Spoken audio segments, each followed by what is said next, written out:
Hey, yeah, just wanted to say something about this people that have soul crushing depression, I'll call it. For example, I've been having severe migraines for about a year and a half, and the doctors couldn't figure out why or how or when or whatever. They thought I had a concussion, and I walked around with it and whatever. I decided to do a med cleanse, and my doctors were reluctant, but they agreed eventually. And doing a med cleanse is hard. It's basically keeping my vitamins intact, but taking everything else out, antidepressants, everything. I obviously need my anxiety meds, so that wasn't really cleansed, but everything else was. So I started taking the migraine medicine again. I haven't started with the antidepressant yet, but here's the thing. This would be the normal me.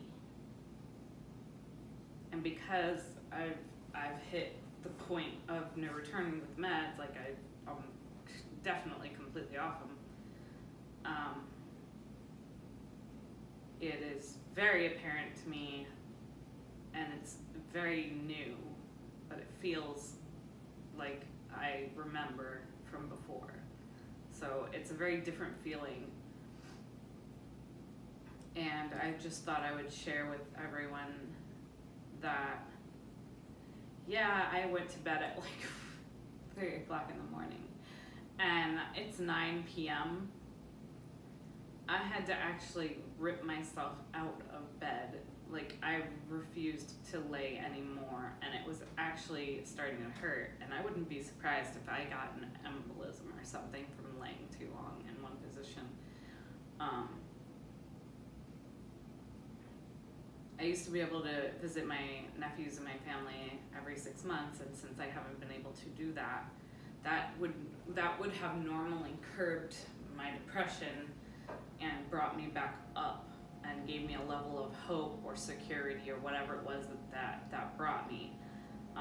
But since I haven't been able to do that, it's just soul crushing. You have nothing to look forward to. You don't want to do anything you would normally want to do, sports, outsideness, anything, video gaming, movies. I haven't even picked up a video game controller. I don't really want to. I don't want to do anything. It's more, I want to go to bed and lay down and never get up. Not to say that I wanted to kill myself at all. I don't feel like I want that at all. I don't ever want that. Actually, I want to be immortal. It's just the feeling of, what's the point? There's no point, and that endless circle of nothing. So I thought I'd bring that to people's attention about this type of depression. People have this type of depression. You might know them. You might call them lazy. They're not lazy. A depressed person that's this depressed is not lazy, okay? It is something psychologically telling them, willing them. All their will is going towards nothing. Being nothing, doing nothing. It's a willpower thing. It's not I had no willpower to get out of bed. I had no willpower to get up. My mom supposedly brought me my sunglasses downstairs earlier, and I wouldn't answer the phone or get up. I can't actually lift my arm to lift to the phone to actually get up. And that's probably why you see my hair all crazy. Like, I just literally just got up to do this video. I'm making myself do this video because it needs to be done and it needs to be said. And I've told my family that I need to come for a visit. I haven't told them really why, but I knew this was coming, so I was kind of trying to preemptive strike that. Yeah, that's about it, and hopefully on Monday or Tuesday, which Saturday or Sunday now, I'm not even sure anymore. I will be getting on the phone with my doctor and he will be putting me on new meds, hopefully. And hopefully 2 weeks from then it'll kick in. And yeah, no, I have not been working out. I have not been doing anything. I've just been trying to not like be the bed, I guess. I've tried to get up, I've tried to play video games, I've tried my phone, I've tried talking to old friends, I've tried everything. I just don't want to. I have no willpower to. It's actually hurting me a lot to be in bed that much. And I've been trying to force myself on the couch or the chair or whatever. But I know how this is. This is the old me. And hormones do make it worse. Yes, they do. So if you have a child that is about to hit puberty or anything and they are starting to get, and they already have depressive tendencies or manic depressive tendencies, get them help. Hopefully before puberty, because if they're not seeing a psychologist, you're gonna have hell on your hands. Let me tell you from experience, my dad should have probably locked me up in a psych ward. Honestly, I was bad. It was really bad, and I was doing anything and everything to make myself feel better, and I was willing to try whatever it was, which was a bad combination for a teenager in Miami.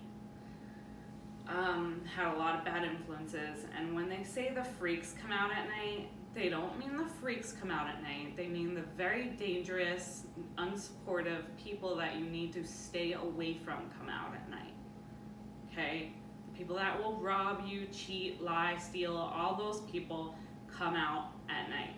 I didn't understand that until I was, my late 20s or something. Also, my comprehension disorder is so totally separate, but yeah. Also, if somebody asks if how your day is, they don't care. They're just asking to be polite. And my dad can say it all he wants that, oh, it's different with him because he's my dad, but he's said it for years to me that he doesn't care. So there is that.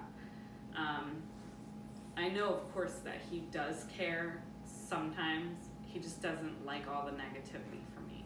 And that's the other problem with this kind of depression is there are going to be positive people that can't be around you because you are going to bring them down.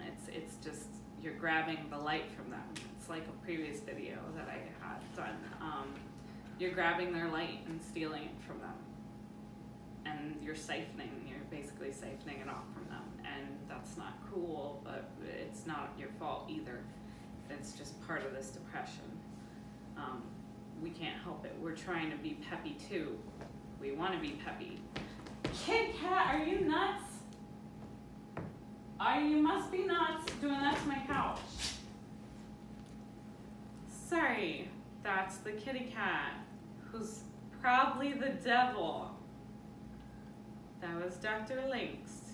He will be taking over for Scrappy Doo when Scrappy Doo goes.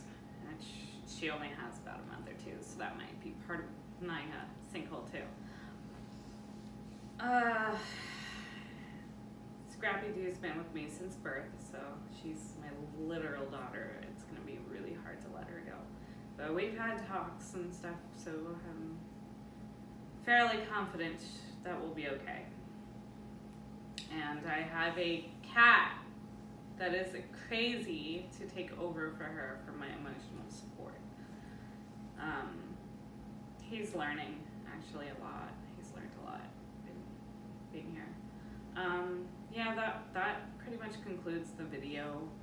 So if you know somebody that's that depressed and you're a peppy person, you're one of those people that they're siphoning from, just understand that just stick your head in on them every once in a while, okay? Don't just leave them because they're bringing you down, because that's not going to be good either. And it's going to be, you would be an awesome friend if you would just poke your head in and, I don't know, if you're a roommate, like, go in there, drag them out of bed. I had a roommate drag me out of bed and get me dressed and put me in the car if she had to, and drag me out of the house, like, to do stuff. She made me do stuff and brought me out of my depression that way.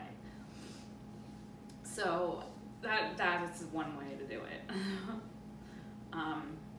Give somebody hope, give somebody dreams, give somebody something to work towards. Yeah, pretty much. Alright, that concludes this video, and hopefully somebody learns something. Yeah, if you are depressed out there, just try to keep it together. Don't hurt yourself or others, you know, just you be you, try to calm down, think it through, and try to get some help and medication, because it's not just you, there's a lot of us out there. Okay, subscribe.